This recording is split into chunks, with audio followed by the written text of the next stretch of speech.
So Douglas Rappaport, welcome to the show. Thanks for coming on.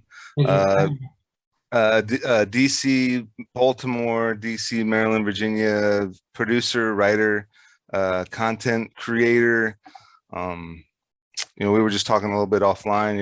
You lived in Montgomery County. I currently live in Montgomery County, and we're both from the Maryland, DC area. So tell me a little bit more about who you are, what you do, what you've been up to. Sure. So I'm originally from Bethesda. That's where I grew Okay. up. Been sort of living all over the world, mostly due to I was formerly a video game producer, and I recently moved back to the area a few years ago. I'm a writer and producer. I recently finished my fourth book, which I'm going to be publishing with an LA content house. So that should be out later this year. And just finished executive producing a documentary about a stage director who worked with Leonard Bernstein. So I've been pretty busy, and that's a good thing. You said a stage director that worked with who? Leonard Bernstein. Leonard Bernstein. Okay. So tell me a little bit more about that. I'm not too familiar with theater and stage and who Leonard Bernstein would be. Oh, Leonard Bernstein was a famous composer and conductor. He's famous for West Side Story is his. Okay. And he was the conductor of the New York Phil, I believe, for a long time. Okay. Yeah, he's a famous conductor, composer, 20th century composer. And tell me a little bit more about this documentary. Can you? Is it out yet? What can you tell us? It's not out yet. Okay. But it's No basically spoilers. yeah, it's basically a behind the scenes of Candide, which is one of his operas and musicals. So just behind the scenes of the rehearsals for the Candide show, and it's a really cool documentary. It just really shows the making, what goes on in the making of a stage show. Yeah. So you mentioned you're from Bethesda. Me and my now wife, we lived in Bethesda for quite some time. And did you ever work for the video game company Bethesda? No, I haven't. I've worked for pretty much everyone else, but I have not worked for Bethesda. So you're from Bethesda. You make video games. Never worked for Bethesda. No, although I did work on Fallout, and that's a Bethesda title. But I Okay. worked on it before it was a Bethesda title. Oh, okay. All right. Yeah. Apparently, Linda Carter, she played Wonder Woman. Yeah, Wonder Woman. Yeah. The guy who founded Bethesda is her husband now. Oh, I think that's right. I heard that. I think. Yeah, I worked a gig that dealt with her doing some spots for a woman's marathon, the Wonder Woman's marathon, and we filmed a bunch of spots at her palatial estate.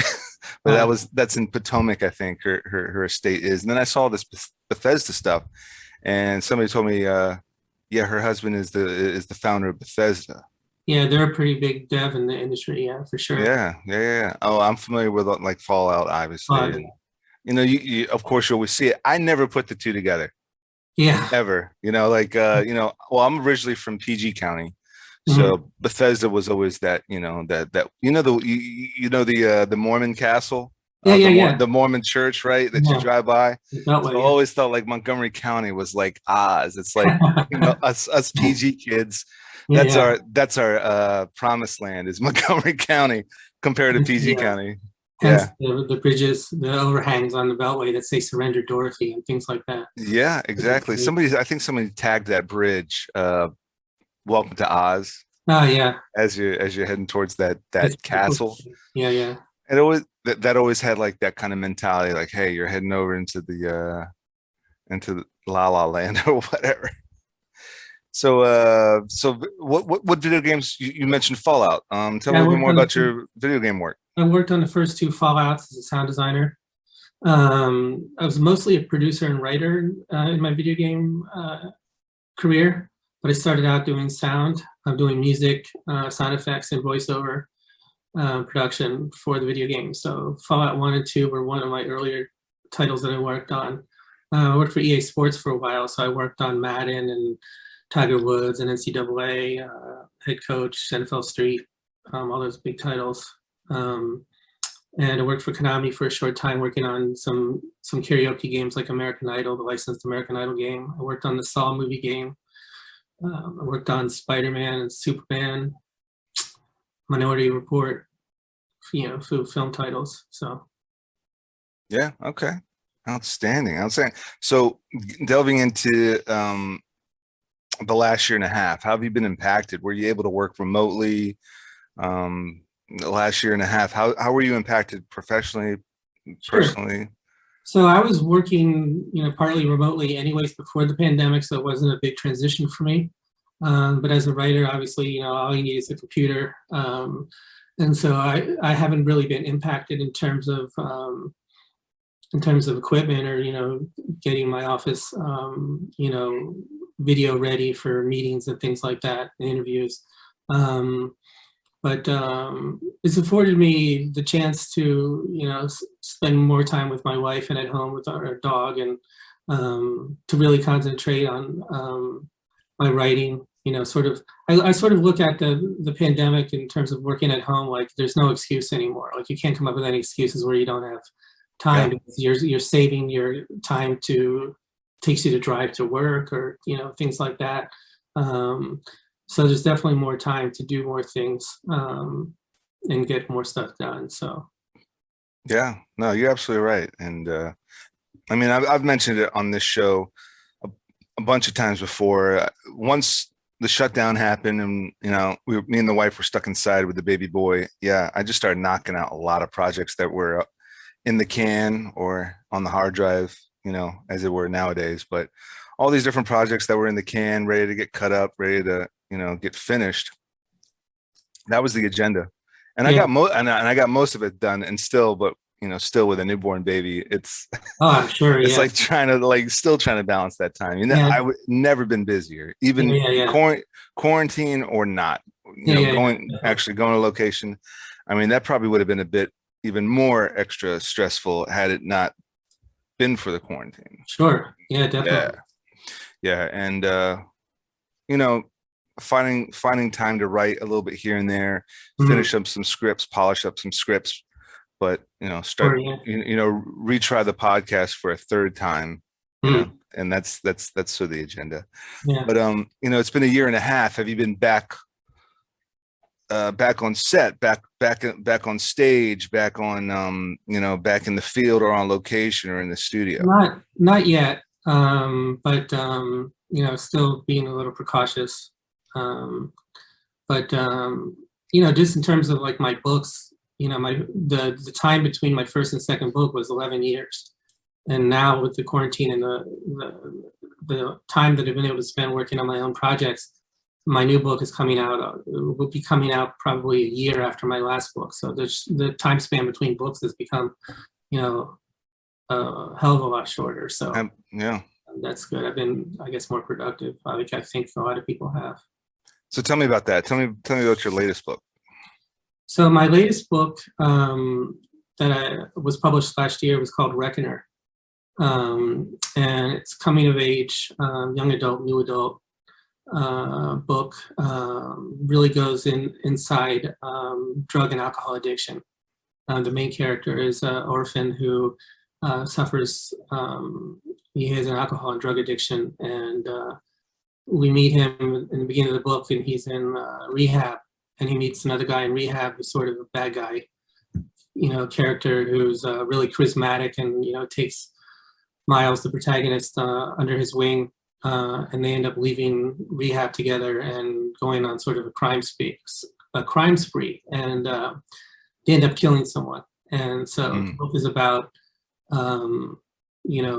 what happens with that, and the relationship between Miles, the protagonist, and the mother of the boy that they killed. They develop a relationship, so sort of a maternal relationship. So it's really in depth in terms of going inside rehab and what goes on inside a rehab facility, and I've had a lot of positive reviews in terms of that it really took people inside that may never have been inside before to have a view of it. They may have had friends or relatives that were in rehab, but they didn't really know what it was like, behind the doors. So there's a little bit of, because I was in rehab myself years ago. So there's a little bit of an inside peek at rehab and drug and alcohol addiction. So, yeah. Yeah. And the previous book, tell me a little bit more about. Yeah, that's the that's the previous book. Okay, my new book is called Dead People. Okay. And it's book one of a series. It's actually speculative science fiction and alternate history. So it's sort of the first genre book that I've written, because my other books are mostly coming of age, young adult, new adult. But this one is my first, adult fiction genre, science fiction, speculative, alternative history, like I said. And I've never, written in that genre before, but I really had a lot of fun. It's probably the most fun I've ever had writing something, because there's a lot of humor in it, and I'm sort of a blank pager. It's, as long as I know the beginning and the end, I can sort of fill the middle in.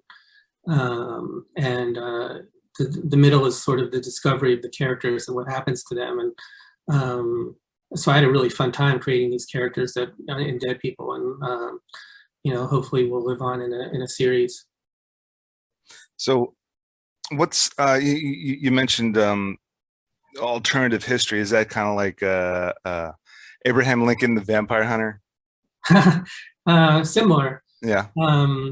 My book is about, so what happens, just the short summary of it, is that the idea behind it is that the world ends eventually from climate change, and that's it, game over. And these aliens in the future called the Stringfellows come to Earth, which is devastated. There's nobody, no one's alive. The planet is just ransacked, and they bring everything back to life again. And what they do is they bring back almost every human that's ever lived in history, all back at the same time. And I did a lot of research for this, because obviously you imagine a lot of people have lived, throughout time. So that's why obviously they don't bring back everybody, but they bring back a large portion of people who lived before. So that brings back, you might have, Abraham Lincoln living at the same time as Bill Clinton, Mm-hmm. or, just as an analogy. I know you don't want to give too much away. Yeah, I don't want to give too much away, but basically characters who lived in, historical characters, that's the alternate history about it, who lived in different time periods, all living at the same time period now. And what happens with that, and the main character, he's a former NFL football player from his past life.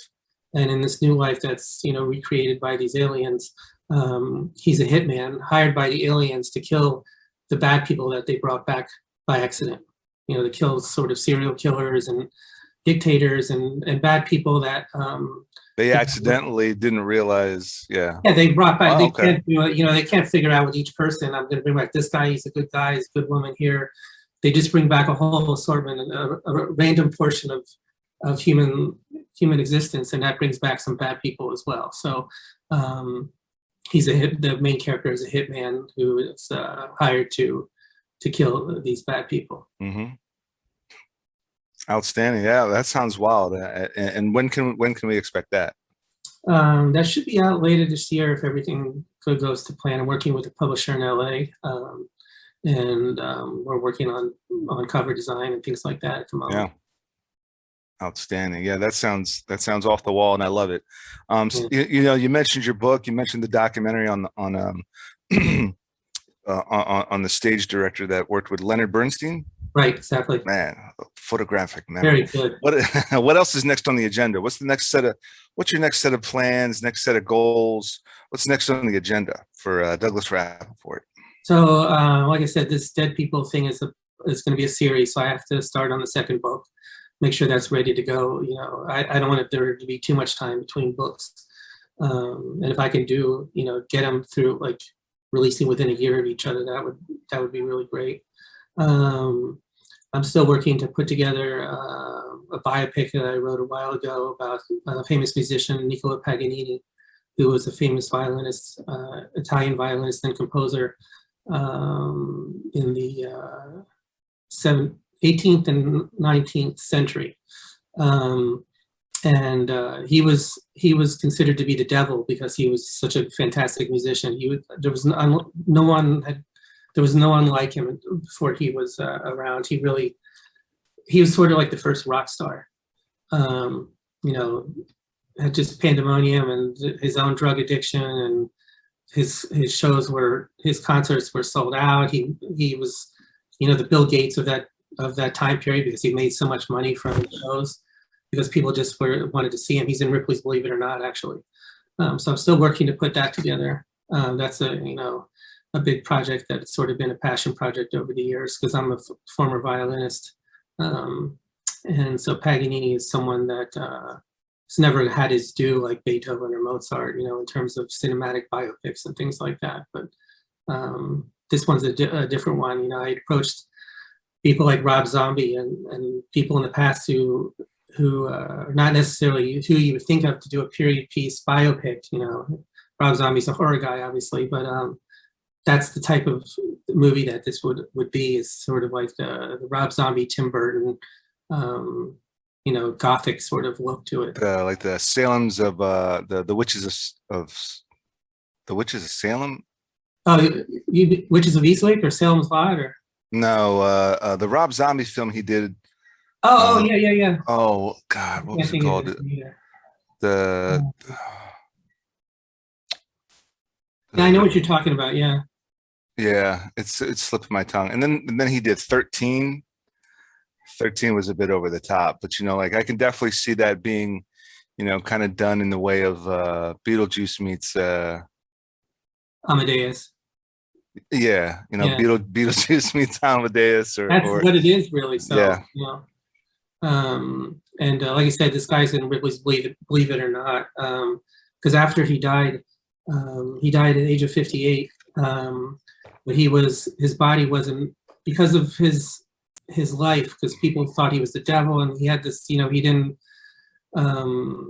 wasn't like faithful to the church in terms of living the millions and millions of dollars he had at the end of his life. He left none of it to the church. Mm-hmm. So the Catholic Church sort of goes after his family, and they prevent him from being buried in consecrated ground. So they have to move his body around, sort of Weekend at Bernie's too. They have to move his body around from different locations because they're not allowed to bury him in consecrated ground. So for 50 years, almost as long as his lifespan, his dead body is just, moved from a cellar to an island to, wherever they can take this body, because, they're just not allowed to bury it. So it's about the son of Paganini trying to get his father buried and, to rest in peace. And so, yeah, it's a really interesting story.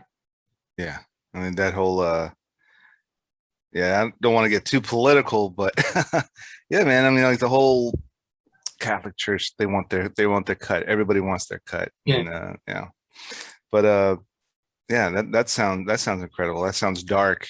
It's very dark. Yeah. So with that in mind, what drives you, because you have a lot of different genres. You've got the sci-fi / alternate history. You have a documentary on theater, the guy who did West Side Story, and then you have possible, horror music, a horror biopic. Yeah, almost, if not a suspense thriller biopic. Yeah.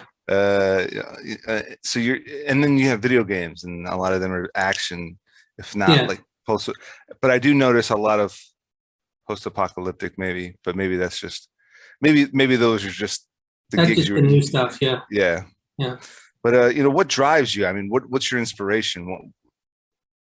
Well, like I said, I was a classically trained violinist and composer from a really early age. So I was practicing like 5 to 8 hours a day and studying at conservatories as a child, and being involved in music in a very serious way. And that was my creative outlet when I was a child. And I was writing even before I was in music, and that was my creative outlet. So I sort of switched from creative outlet of writing to then being a performer and composer. And that was my creative outlet. And then, you know, through life, I ended up giving up violin.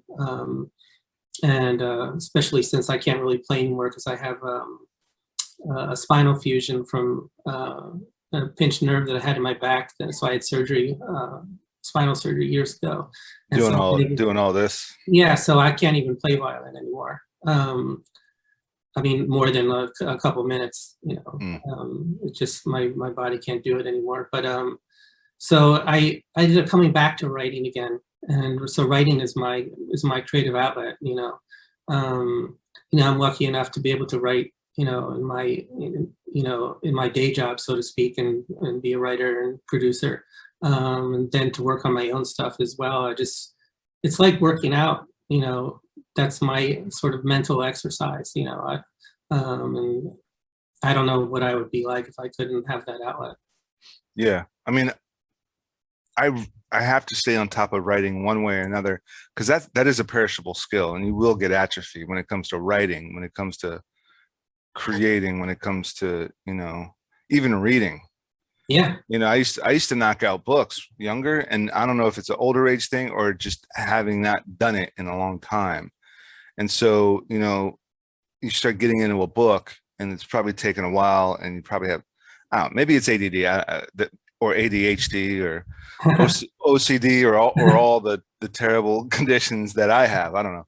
I've never been diagnosed, and I'm probably too stubborn to get diagnosed. But you know, but there's some times where I'll be able to sit down and read a book, and next thing I know, I've gone through 20 pages, and there's sometimes I'll go through a book, it's only 2 pages, but you know, you have to just sit down and write. And I know a lot of wannabe writers. I know a lot of, you know, folks that want to accomplish stuff like that. And it's like, even if you don't even know what the hell is in the middle, you kind of have an idea at the beginning, you kind of have an idea at the end. You don't know what the hell's in the middle. Just start writing something. Yeah.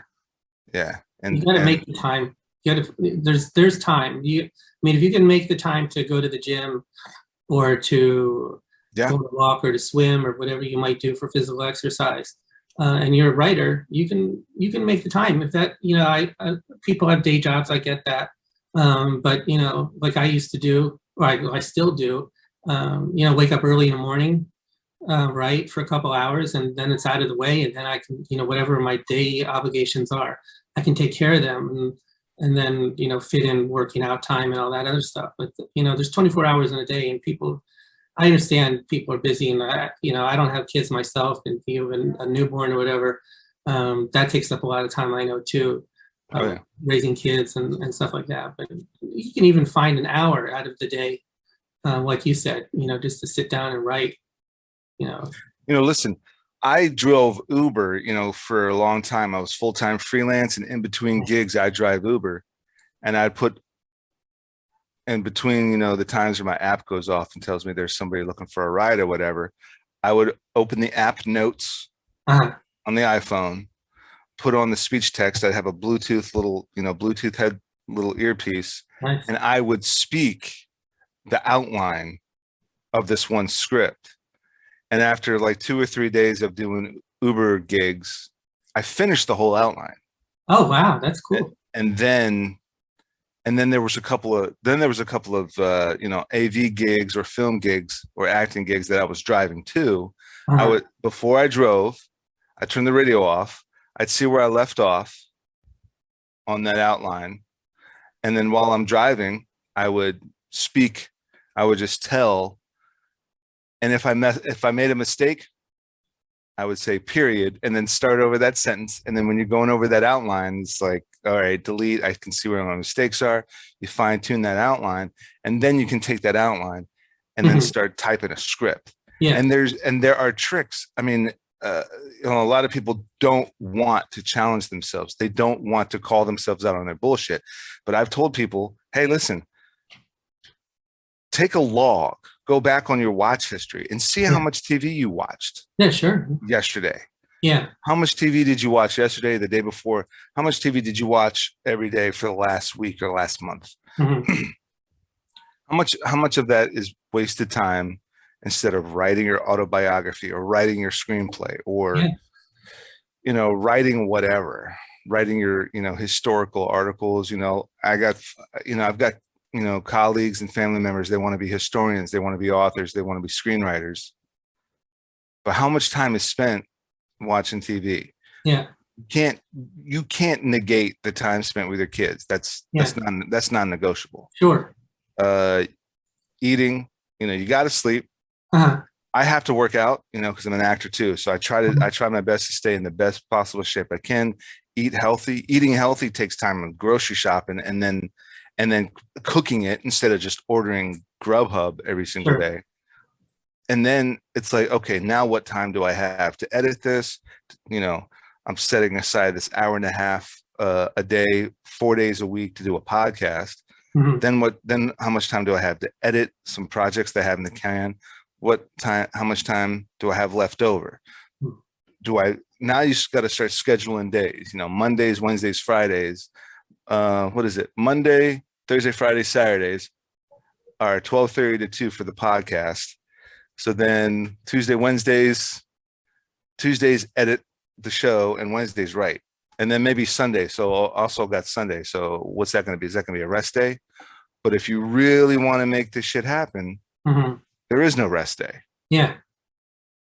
And your Uber story nails it on the head. I mean, you're making time between pickups, dictating, into your phone. I think that's fantastic. I mean, that just shows you how people can squeeze out time, even in the busiest of schedules, because that's what I get all the time when people say, "What do you do?" And I say, "I'm an author," or whatever. I'm a writer. People are always like, "Oh, I have this great book idea." I'm sure you get that too. I have this great movie idea. I have this great TV idea, whatever it is. And it's like, that's great. Write it down, Yeah. Write it down on paper, get going. The ultimate challenge, and everybody's failed my ultimate challenge. Whether if I knew them and they already had my email, or if I didn't know them, I would give them my card and be like, dude, I would love to read your idea. Shoot me an email. I'm not gonna stand here and listen to it for fucking 5 or 10 minutes. Right. Write me an email. Mm-hmm. Never get an email from anybody ever. Right. Great ideas are incredible, but guess what? Sometimes mediocre ideas get made and make money. Yeah. Great ideas, genius ideas, never get made, never get heard of, never make money. Right. Because no one ever does anything with them. Right. They don't even write it down. And that's the big thing for me. Like, what are you doing? Yeah. Like, what are you so busy with? Oh man, I'm so busy doing this and doing that. And well, then that's what you're going to be doing. Mm-hmm. Who was it? I had a colleague who would go out and party, spend so much money on shots, and buy people shots. And then he would have his friend find everybody bar shots, and he would end up with this crazy bar tab. And now he's got to work a double the next day to make up for the 250 bucks he spent. And so now he's not going to be able to show up for this little independent project that we were going to shoot. Mm-hmm. We might have been doing this YouTube show or this other podcast. He's like, I got to work a double. And I'm like, so no project. Okay. Stop going. And so it's like, dude, if you're going to be if you're going to be a bartender and then a party animal, that's what you're going to be. Right. Or if you're going to, if you're retired and you got a cabin, you got a nice chalet, in Switzerland or something, and you're busy cutting wood and chopping trees and farming your little garden, and you're self-sufficient out there, that's great. But you've been talking for 12 years about, your book, It's like, dude, you've been out there for 12 years doing what? Chopping wood and farming your garden? Like, no offense to that kind of lifestyle, but I don't think that takes 12 to 16 hours a day. Right. I So mean, yeah, at the end of the day, it's a choice. Like, Charles Dickens, David Copperfield, whether I turn out to be the hero of my own life. You got to choose. If you're going to be the hero of your own life, what are you going to do? Are you going to be, a partier, like you mentioned? Are you going to be, whatever you're choosing to do? Like, you have a choice. yeah, And those hours you spend doing that could be hours spending writing that book idea that you have, or that screenplay idea you have. And I know it sounds sort of high in the horse, like, oh, well, it's easy, everybody should do it. It just doesn't matter how good or bad it is. Just sit down and write it, dictate it into your phone like you did, there's tricks to it. Yeah, exactly. It's 20. I mean, at that time it was 2018, but I mean, it's 2021 now. And in 2018, I was able to utilize the technology for it. Mm. It's 2021 now. You're right. There's way more better tech. I mean, quarantine, just the quarantine, like fast forwarded, 10 years of tech in 1 year. Yeah. So there's plenty of ways of pulling it off. I mean, hell, apparently there's an app that an AI can write copy for you. Oh, yeah. I've heard of that too. Okay, so like, what is this thing going to write for me? What do I say? I want a sci-fi movie about werewolves in space. Right. And it's going to write a freaking screenplay for me about werewolves in space. Right. I don't know. But I mean, I think it comes down, well, first off, Joe Rogan, I believe it was Joe Rogan, or it was or it was that former Navy SEAL Army Ranger he had on there. Somebody on the podcasts, on one of the other podcasts out there, said, imagine, and you kind of touched upon it. Imagine you're the superhero in a movie. Mm-hmm. Imagine there's cameras on you. Imagine people are watching you. But imagine you are Luke Skywalker or Captain America. Live your life as the hero. Accomplish your dreams and your missions. Imagine you're in a movie like Pursuit of Happiness, and imagine you are Will Smith, but you quit, or you set out to do what you want to do when you do it. And that's the mentality I have. I mean, there are people that do things and it's like, what if there was cameras on you all the time? Right. And there are, actually, believe it or not. I mean, not all the time, but sure. But who knows? Just about all the time. There's cameras there's cameras everywhere, right? Yeah. But live your life like you're the hero, like you're Luke Skywalker, like you're Captain America, like you're Indiana Jones. And it's like, behave accordingly, act accordingly, perform and accomplish accordingly. Because if Indiana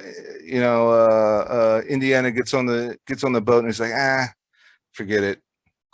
He just jumps off that Nazi cruise liner that had the Ark on it, and then they went to that island to perform the ceremony. Never mind. I'm gonna go home and watch TV. Like, no, yeah, that's not what we do. So I mean, you're gonna find a way. Yeah, and it just dawned on me, like, okay, now let's kind of do the math, like the tricky thinking about it. I'm doing Uber right now. I'll probably make $200 to $300 tonight, and I'm writing my screenplay. Right. I'm essentially getting paid to write my screenplay. Yeah. Because I'm sitting here for 15 minutes, voice texting in the notes. Then I get a hit. I go here, pick this person up, drop that person off. And then it's like, okay, another 15 minutes. And by the time 6 hours goes by, finish the entire outline of my screenplay and made $300. Because to me, and no offense to Uber drivers, sure, but to me, the act of picking somebody up and dropping them off somewhere is not hard. Right. But also, because I love to write and make film and act and produce and direct, the act of me voice texting into notes on my phone is not hard. Oh, yeah. So I used to drive Uber too, and like another thing I'm sure you would probably agree with is like sometimes you pick up interesting people. You know, you're driving yep. at the airport and they're telling you about their life, and you know, talk about, you know, not just being paid to write your screenplay, but you're coming up with ideas for characters or dialogue just based on some interesting people you might drive to the airport or pick up, you know, one day. Exactly. So yeah, there's always that environment. You can make that environment whatever you need it to be. Yeah. You make it creative, you know, or go get a coffee at Starbucks and just sit there and watch people, listen to conversations, see how people act, see what people say, and you know, dictate it into your phone like you do, and write it down. I have an ideas list that I keep on my phone. So I might hear a snippet of dialogue and think that's really wild what that guy just said. Yeah. You know, and then to dive into that, or to just, oh, that's a great idea for a title. So I write down an idea for a title, an idea for a character's name. And then this is a way for me, at least, speaking for myself, to solve writer's block. Because if I have a writer's block, we all do from time to time, I look at my ideas list and then it goes, oh, that's what I'll do to solve this. Or I'll switch gears and I'll start working on something else because of my idea list. You know, even if it just says phrases on it, or, you know, like I said, characters' names, titles, whatever it is, just to keep me going, you know, with ideas and writing. Because that's the other thing people say, oh, writer's block, I can't think of what to say. Go to Starbucks, go to anywhere and just watch people. I need to get a hardwired, waterproof, electricity safe recording device in the shower and hit a button, because it always pops up in the shower. Yeah. And by the time I get out, I freaking forgot it. Yeah. And I need to get like this button and be like, guy runs yeah in the shower. It's always in the shower, like this hilarious or this ingenious idea. And then I'll be screaming for the wife, hey babe, I need you to write this down. And then she's like, I can't. I'm like, oh, I'm gonna forget it. She's got her hands full with the kid or something. Yeah. Well, there you go. You got it. You know, if it means waking up at 3:15 in the morning and writing something down real quick because you just had a really wild dream, write it down. It's like when you wake up, it might be gone. Did you ever see that episode of Seinfeld where he did that? And he woke up in the middle. He was watching something late night. He woke up in the middle of the night, wrote something down, and then the next morning he's like, "What the hell does this say?" And he was trying to get everybody to like help him say it, and they were all saying different stuff. He goes, "No, that's not funny. That can't be it." And then what had happened? Like he fell asleep in front of some movie, and then another scene woke him up. He wrote something down. He fell back to sleep. He saw that same scene, I guess, a couple of days later. He goes, "Oh, that's what that is. That ain't funny at all." And he just threw it away. But at least he wrote it down. Yeah, I've woken up in the middle of the night and tried to write some stuff down, and I try to keep a pen and paper or pencil and paper by the bed. Yeah. And you know, sometimes I'll catch some weird shit, some good stuff, and then sometimes it's scribblings. I'm like, I don't know what the crap this is. Yeah, but you know, one of my favorite writers is John Irving, and you know, Cider House Rules and Prayer for Meanie, and what else? A World According to Garp. You know, really famous books that you know end up being movies as well. He said that a writer is a professional observer. If you think about it, that's really what a good writer is, being a professional observer. Like I said, going to Starbucks and watching people, observing people, picking up people on Uber.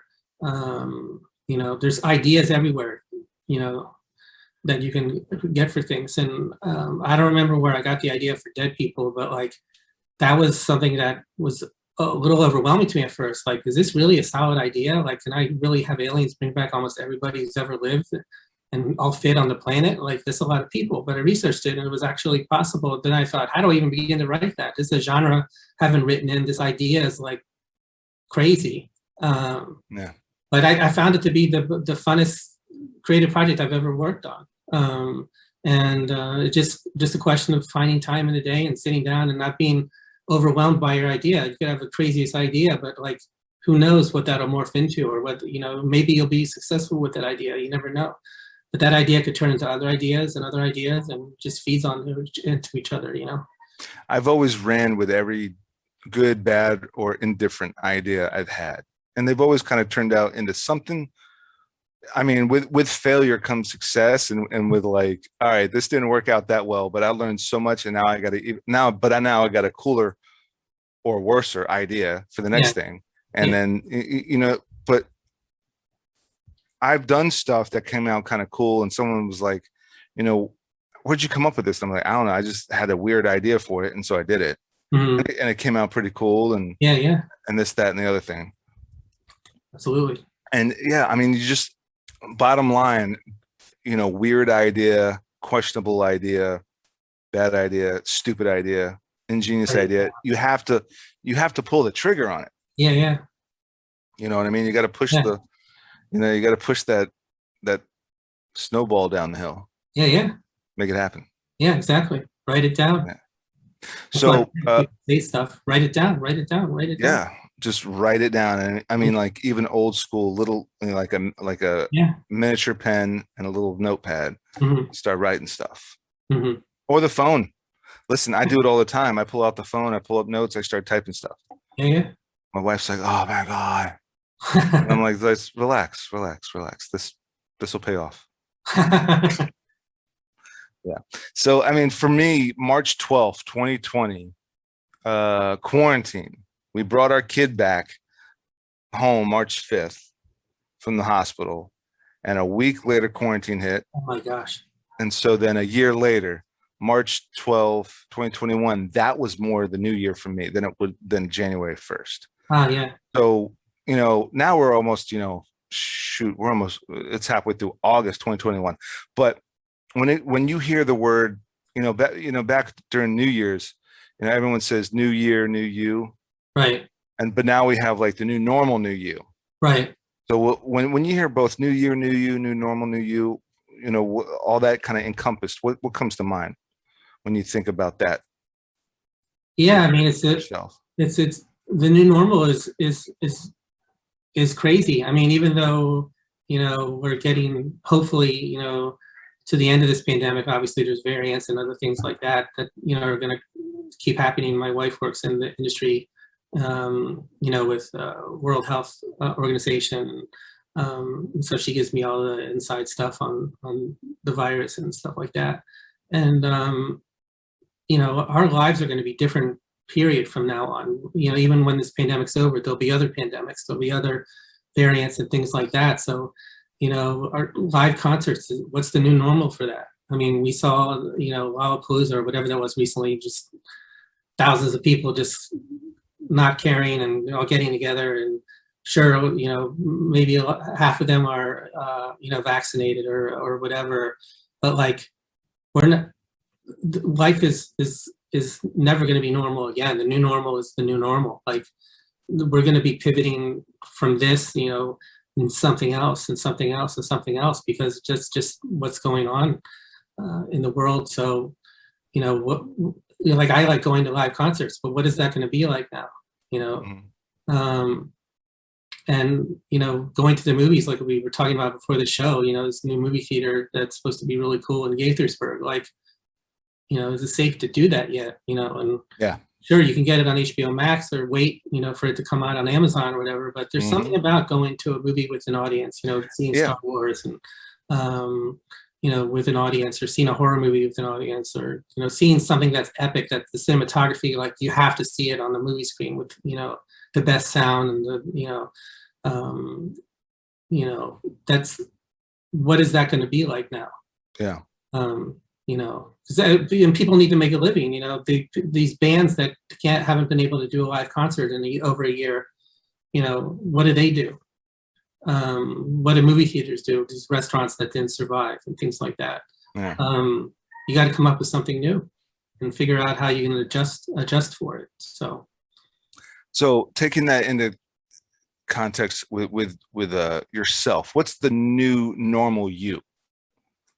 The new normal me is, I wake up and walk a few feet into my office and I start writing. That's my new normal. Like, my new normal is just adjusting to the situation and knowing, hey, I'm still working from home, and I need to be accountable, let's say, quote unquote, 9 to 5, but I'll wake up at 6 or 7, right, for 2 hours.